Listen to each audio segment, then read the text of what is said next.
আসসালামু আলাইকুম। তো হঠাৎ করে একটা ইফতারের দাওয়াত পড়ে গেল। এখন বাজে ৪টা, বাইরে গেছি। কিছু কেনাকাটা করতে হবে। তো আগের স্পিড ব্রেকার এটা কিছুদিন আগে দিছে। রাস্তাটা যখন তৈরি হয় তখন হলো আপনার এই জায়গায় স্পিড ব্রেকার দেওয়ার কোনো কেউর মাথায় প্ল্যানিং ছিল না।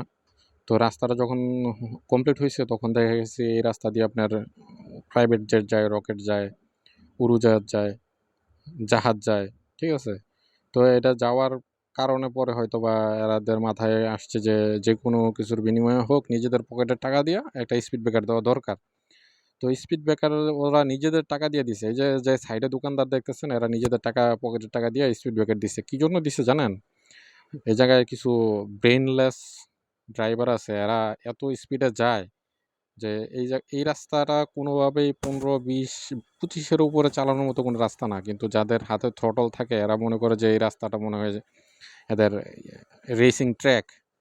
এরা রেসিং ট্র্যাক মনে করে এই রাস্তা দিয়ে যাতায়াত করে।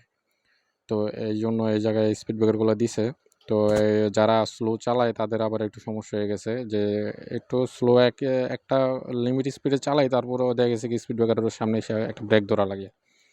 তো রুমে যখন থাকি তখন বুঝি যে এদিক দিয়ে একটা রকেট যাইতেছে। প্রায় সময় দেখি যে এদিক দিয়ে এত স্পিডে যায় যে রকেট যায়, মনে হয় যে রকেট যাইতেছে। আপনার সামনেতে যদি একটা রকেট যায়, যে স্পিডটা মনে হইব না ওই স্পিডে এই রাস্তা দিয়ে চলাচল করে। তো বাই দ্য ওয়ে, তো আজকের প্রথমত হইলো যে জাতির সবচেয়ে বড় প্রশ্ন হইলো যে আপনার এর সামনে থেকে আসা অটোরিকশা কোন দিকে যাবে? ডাইনে যাবে না বামে যাবে? এটা কিভাবে বুঝবেন? তো এটা বুঝার আগে ১ম এ আপনার নিজেকে নিজে বুঝতে হবে যে এরা তো আর লেখাপড়া করে এই জায়গায় অটো চালাইতে আসে নাই। যদি এরা লেখাপড়া করতো তাহলে হয়তো অন্য কিছু করতো, অটো চালাইতো না। আর অটো চালাইতো, অটোতে ভালো একটা ইনকাম আছে, অটো চালায়। কিন্তু এরা তো আর লেখাপড়া করে আসে নাই। লেখাপড়া করে যদি আসতো তাহলে হয়তো বামে ডাইনে তাকায়া তারপর অটো টার্ন করতো, ঘুরাইতো। হ্যাঁ? তো এটা আপনার আগে বুঝতে হবে যে এরা কিন্তু বুঝে না। তো আপনার বুঝতে হবে। এদের কারণে যে আপনি বিপদে পড়ে যাবেন তা তো না। তো অটোরিকশা যে একদম পুরোপুরি উঠাই দেওয়া সম্ভব, আপনারা অনেকে বলেন যে অটোরিকশা উঠাই দেক, অটোরিকশা কেন ব্যাটারি ইনপুট করে, অটোরিকশা কেন বানায়, হ্যাঁ? এগুলো আপনারা অনেকে বলেন। তো আপনারা বললে তো আর হইতেছে না। এই যে অটোরিকশাগুলো চলতেছে এগুলোতে তো মানুষ উঠতেছে। এই যে দেখেন একটাতে কতগুলা মানুষ উঠছে। তো অটোরিকশাগুলোতে উঠতেছে মানুষ। মানুষের দরকার এই অটোরিকশাটা। হুম?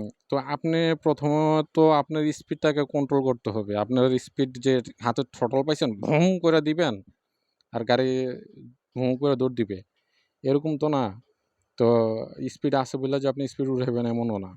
তো অটোরিকশা যখন সামনে থেকে আসবে আগে স্পিডটা কন্ট্রোল করতে হবে। স্পিডটা একদম নিচে নামাই দিতে হবে। স্পিড একদম কমাই দিতে হবে। তো এই জায়গায় আমার একটা তরমুজ কিনতে হবে। তো তরমুজটা যদিও আমার নিজস্বভাবে পছন্দ না, কিন্তু এখন কিনতে হবে। ইফতারের পার্টির দাওয়াতে যাইতেছি। তো কিছু না নিয়ে গেলে হয় না। তো এই জায়গায় ব্যবসায়ী, হায়, হায়! এরা তো পুরা একদম রাস্তার উপরে দোকান দিয়া বসছে। যাওয়ার মতো ব্যবস্থা নাই।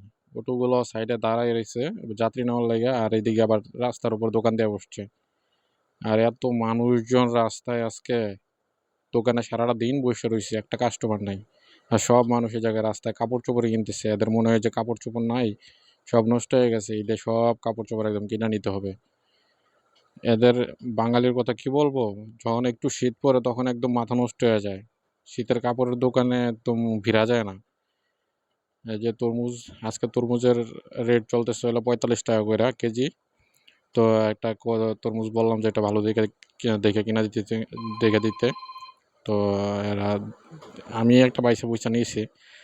তো নেওয়ার পরে যেটা দেখতেছি যে এদের দামাদামি করার মতো কোনো চান্সই নাই। কারণ হইলো যে আজকে বেচাকেনা বেশি, কাস্টমার বেশি। যাকে যা বলতেছে তাই দিয়ে নিয়ে যাইতেছে। সবার পকেটে টাকা আছে, তো সবার পকেট গরম। তো ২ টা সেলারি একসাথে পাইছে, বোনাস পাইছে, আর কি লাগে? তো অন্যান্য সময় হয়তোবা আজকে তরমুজটা হয়তোবা ৳৪০-৫০ কমে নিতে পারতাম। কিন্তু দেখা গেছে কি যা হইছে ৳৬০ কম নিছে। তো এর কম আর নিতেছে না। তো মানুষের লোকজনের পকেটে অনেক টাকা, তো আপাতত ২ টা সেলারি একসাথে পাইছে, বোনাস পাইছে, আর কি লাগে? তো যাকে যা বলতেছে তাই দিয়ে নিতেছে। তো এদের বেচাকেনাও ভালো। তো এই যে দামাদামি করতেছে এক কাকা, দামাদামি করে কোনো চান্সই পাইতেছে না। দামাদামি করার কোনো ইয়েই নাই, স্কোপই নাই। যে যা হইতেছে তাই দেওয়া লাগতেছে। হয়তোবা অন্যান্য সময়ে দেখেছি কি যা হইতো তার থেকে ৩০-৪০ টাকা কম দিলেও এরা খুশি মানে মাইনা নিত। কিন্তু এখন আজকে খুব বেচাকেনার ভিড় তো। তো কোনোভাবেই বেচাকেনার ইয়া নাই। মানে কোনোভাবেই দামাদামি যে করবেন এই চান্সটা নাই। তো গতকালকে সেনাতে গেছিলাম। সেনাতে যেয়ে দেখি যে ওমা! এত ভিড়, এত লোকজন, এত শপিং করতেছে লোকজন। মানে মানুষের পকেটে টাকা আছে তো। তো সেনাতে যেয়ে যেটা দেখলাম প্রায় সবগুলো দোকানে ফিক্সড রেটের সাইনবোর্ড ঝুলানো। তো যেগুলো দোকানে ফিক্সড রেটের সাইনবোর্ড ঝোলানো এগুলো কয়েকটা দোকানে প্রথম ঢুকছিলাম। ঢুইকা দেখি যে ড্রেসগুলো ১৮০০-১৯০০ টাকা করে বিক্রি করতেছে। এদের ড্রেসগুলো অন্যান্য দোকানে যেগুলাতে ফিক্সড প্রাইসের ইয়া নাই, সাইনবোর্ড ঝোলানো নাই, ওগুলাতে ৮০০, ৯০০, ১,০০০ টাকা হইলে বিক্রি করে দিতেছে। একই কাপড়, একই জিনিস। তো পরেতে আর ফিক্সড রেটের দোকানগুলোতে ঢুকি নাই। ফিক্সড রেট দেখছি আগে যে দোকানে ফিক্সড রেটের সাইনবোর্ড ঝুলানো আছে কিনা। যখন দেখছি যে ফিক্সড রেটের দোকান সাইনবোর্ড ঝুলানো নাই তখনই ঢুকছি। তো এই জায়গায় আমাকে তরমুজটা প্যাকেট করে দিল। তো আমি নিয়ে গেলাম। তো এই জায়গায় রাস্তার উপর কাপড়-চোপড়ের দোকান দিয়া বসছে সবাই। একেকজন সিন্ডিকেট ব্যবসায়ী। ঈদে তো কাপড়ের সারা বছরে যা সেল হয় ঈদেই সব উঠায় নেয়। সারা বছর যদি বিক্রি না হয় ঈদেই সব লাভ উঠায় নেয়। তো লোকজনও কিনতেছে। মনে হয় যে আর কাপড়-চোপড় নাই ঘরে, পরার মতো কোনো কাপড়ই নাই। এরকম একটা ভাবসাব। একজনের হাত ভর্তি ব্যাগ। তো এই যে অটো রিকশার কিন্তু অভাব নাই। এই যে আমাদের এই ইপিজেড এরিয়াতে অটো রিকশা ছাড়া কোনো বিকল্প কোনো কিছু নাই। তো অটো রিকশা যে উঠাই দেওয়ার কোনো ব্যবস্থা এরকমও দেখতেছি না। তো লোকজন দেখি যে অনেক সময় বাস চলে রাস্তায় কিন্তু বাসে ওঠে না, অটোতেই ওঠে। বাসে ওঠা ঝামেলা মনে করে। তো বাসেও যে আবার কম লোক হয় এমনটাও না। তো বাসেও মোটামুটি ভালোই লোকজন হয় এদিকে। তো আপনাদের ওইদিকে কোন জায়গায় কেমন কি জানি না। তো মোটামুটি একটা তরমুজ নিলাম, খারাপ না, মোটামুটি ভালোই হইছে। তো এই জায়গায় দেখতেই পারতেছেন রাস্তায় কি পরিমাণে অটো চলাচল করতেছে। আর সবাই বাড়িতে যাওয়ার জন্য হিড়িক পড়ে গেছে। তো বাড়িতে যে চলে যেতেছে ইদানিং মানে সব ছুটি হয়েছে তো আগে পিছে প্রায় লোকজন বাড়িতে চলে যাইতেছে। তো এই যে ও ভাই সরি ভাই, ভুল হয়ে গেছে ভাই। আপনার বাপ-দাদায় রাস্তা রাইখা গেছিল, ওই রাস্তায় আমি ভুলে চলে আসছি। হাত দিয়ে থামাই দিছে। আমি তো ভয় পেয়ে গেছিলাম। না জেনে এসে মাইর শুরু করে। তো এদের কাজ কাম কাণ্ড জ্ঞান আগে দেখবে যে রাস্তায় কোনো গাড়ি ঘোড়া আছে কিনা, আমার জন্য আরেকটা গাড়ি কেন ব্রেক দিবে, এই রাস্তায় তো গাড়িই চলে, রাস্তায় তো আর মানুষ হাঁটার জন্য রাস্তা বানাইছে না, এই যে সামনে ফ্লাইওভার দিয়ে রাখছে এই ফ্লাইওভার দিয়ে রাস্তা পার হবে, কিন্তু কিসের কি। এই যে এই সাইডে লোহার ইয়া দেওয়া ছিল কিন্তু এগুলো সব উঠাই ফেলছে। তো আপনারা দেখতেছেন কি পরিমাণে রাস্তায় উঠে চলতেছে। তো আপনারা যারা বাইক টাইক চালান তারা একটু দেখে চালাইবেন। যে বাইকগুলা চালাইতেছেন হঠাৎ করে স্পিড উঠাই দিলে যে আপনার ব্রেক ধরলেই গাড়ি থাইমা যাবে এমন তো না।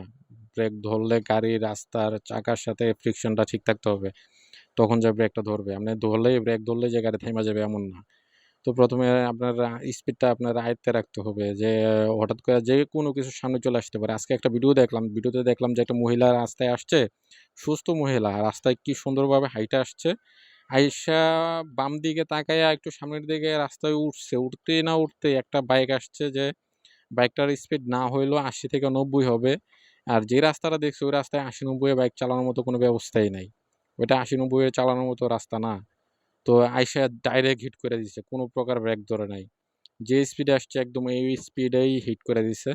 তো মহিলাটা যেভাবে উইড়া গেল মনে হচ্ছে কুকুর বিড়াল একটা উইড়া গেল এরকমভাবে একটা উইড়া গেল যে উইড়া যেয়ে পড়ছে যে আর কোনো লড়াচড়া নাই।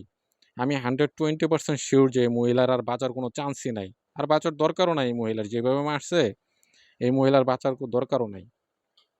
কারণ বাইচা থাকলে একদম প্রতিবন্ধীর মতো বাইচা থাকবে। আর আমি সিউর যে এই মহিলা বাইচা থাকার কোনো চান্সই নাই। যেই স্পিডে আইসা মারছে। তো এগুলা পুরাপুরি বোকামি। আপনার স্পিড উঠাইলে স্পিড উঠানোর মতো রাস্তা আছে, হাইওয়ে আছে। হাইওয়ে গুলাতে যে স্পিড উঠান, আর হাইওয়ে স্পিড উঠাইলেও যে খুব মজা বা খুব ফিল আসে এমনও তো না। আচ্ছা ঠিক আছে, যাই হোক। আজকের ভিডিও এই পর্যন্তই। সবাই ভালো থাকবেন, সুস্থ থাকবেন। আসসালামু আলাইকুম।